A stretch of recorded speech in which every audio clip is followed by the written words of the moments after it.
Back, I'm David Gura, and there is nothing quite like a Trump rally, something the president said last night in Pennsylvania. President Trump sounding more like candidate Trump in western Pennsylvania. Kevin Cirilli covered his fair share of Trump rallies back in 2016. He is the chief Washington correspondent for Bloomberg News. Also with us is Jay Newton-Small. She's a Time magazine contributor. And Jason Johnson is with us as well, politics editor at theroot.com, also an MSNBC contributor. Kevin, let me start with you. Take us back down memory lane. How similar was what we heard last night to what you heard back on the trail? It was like flashbacks. I mean, seriously, this was exactly what we saw on the campaign trail, and President Trump really going all in for Republican candidate Saccone, because quite frankly, if you look at the polls, they're inching closer and closer together, and Conor Lamb, the Democratic challenger, really making this race quite interesting. This is a district that we all know President Trump, then candidate Trump, carried in southwestern Pennsylvania by more than 20 percentage points. And I got to be honest here, David, you know this, you're a policy guy. The trade policy that the White House announced last week is something that the union folks that I talked to tell me is going to play particularly well here. But on the other side of that, Democrats really pushing for a get-out-the-vote effort, a lot of outside money, millions of dollars flooding in as well. Jay Newton-Small, let me ask you about the latest polling here from Monmouth University looking at approval of the president. 40% say they approve of the job he's doing. 54% say they do not. That's from March 2nd through March the 5th. Talk, if you would, about the role of the president here on the campaign trail. It was something else entirely when he was out there on his own, stumping to become the president of the United States. He's now being brought in here as the de facto head of the Republican Party. How much ease is there among candidates having him there on the stage with him? Well, David, the president has yet to prove that he has any kind of coattails yet. And I think this is his first rally since Roy Moore's loss in Alabama, the Alabama Senate seat, which, again, was a heavily Republican state. He shouldn't have lost that seat, and yet Democrats won that seat with Doug Jones. And so the same kind of scenario is happening again here. And you've got to know that a lot of people on Capitol Hill, a lot of Republicans, vulnerable Republicans, are paying a lot of attention to this to see how much Trump can actually turn a vote and actually deliver a seat to a candidate who's neck and neck in the polls and who's not doing particularly well, and there is not a lot of enthusiasm for this candidate. Can Trump coming in the last hour really turn that and deliver this seat?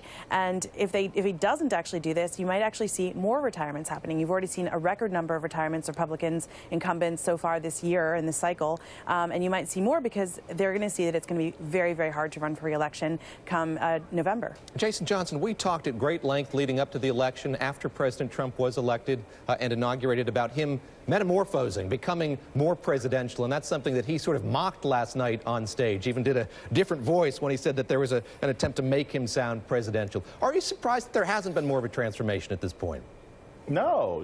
You stay with the person that brought you there, right? I mean, Donald Trump has not had any incentive to change any of his rhetoric, to change any of his behavior, or to act like a different president. He has been rewarded every single time. Now, not rewarded in the polls, but remember, he's not up for election for another 3 years. He's been rewarded with pretty much getting the policies that he wants from Republicans in Congress. Even as they look at what might be a blue wave here, even as they look at special elections throughout the country that have been going to Democrats about 36-4, Donald Trump has still gotten done what he's gotten done. So I'm not surprised he hasn't changed. I'm not surprised he's still offensive. It still works for him. It may not work for anybody else, but it's working for him. Kevin, I want to ask you about what the president had to say about women last night. He didn't talk about Stephanie Clifford, the woman known as Stormy Daniels, in that speech, of course, last night. Certainly the elephant in the room, the elephant in the airplane hangar there last night as he spoke. But let's take a listen to hear what he had to say about his support among women. Women won't like Donald Trump. I said, have I really had that kind of a problem? I don't think so. But women won't like Donald Trump. It will be a rough night for Donald Trump because the women won't come out. We got 52%. Just want to suss that out a little bit here. Looking at women in 2016, 54% supported Hillary Clinton, 42% Donald Trump. Looking at white women, though, something that President Trump may have been alluding to there, 53% supported Donald Trump, 43% Hillary Clinton. Kevin, how big an issue is this? A lot of Republicans downplaying this, the president downplaying this as well. But as we have this scandal surrounding this woman, Stephanie Clifford, Stormy Daniels, is this a growing problem for President Trump and for the Republican Party more generally? Well, first and foremost, I think that there's a new polling out within the last couple of weeks that shows amongst conservative millennial women that there has been a tightening of the polls and not an urgency to get out to the polls amongst conservative millennial Republican women. So that is something that I can tell you that Republican strategists here inside Washington are pushing for, particularly in midterms. Suburban conservative women are a key constituency that Republicans need to get out to vote in midterms. The second point, to answer your question directly regarding the Stormy Daniels, look, any source that I talk with connected or inside of the White House is really, at this point, rolling their eyes at this story. They don't see it as having much movement moving forward. But where it gets interesting is that the emails that are at the basis of this are from the Trump organization. Now, if there are subpoenas issued, that could lead to a fishing expedition similar to what we saw to Anthony Weiner, where you could have a situation where other emails are subpoenaed into the court of law and lead to other types of questions that are asked. Jay, last question to you.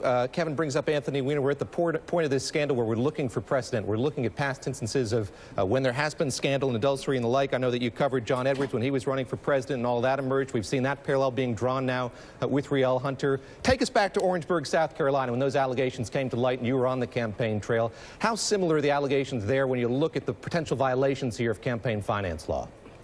They are actually very similar violations. You look at sort of Bunny Mellon's financing of Rielle Hunter, who was the mistress who had the illegitimate child with John Edwards in the campaign, in the 08 campaign, and that money trail led investigators to essentially figure out that this is what was going on, what was happening, even as John Edwards had put forth his personal aide, Andrew Young, to claim the child as his own, and then it turned out Andrew Young had had this vasectomy, he couldn't have kids. I mean, there was this whole sort of, as all the different pieces of the story collapsed, and the financial side of it, the denials and the sort of trying to misplace the blame, you really did begin to sense, okay, he had to come forward at some point and say, yes, okay, the kid is mine, I did have an affair.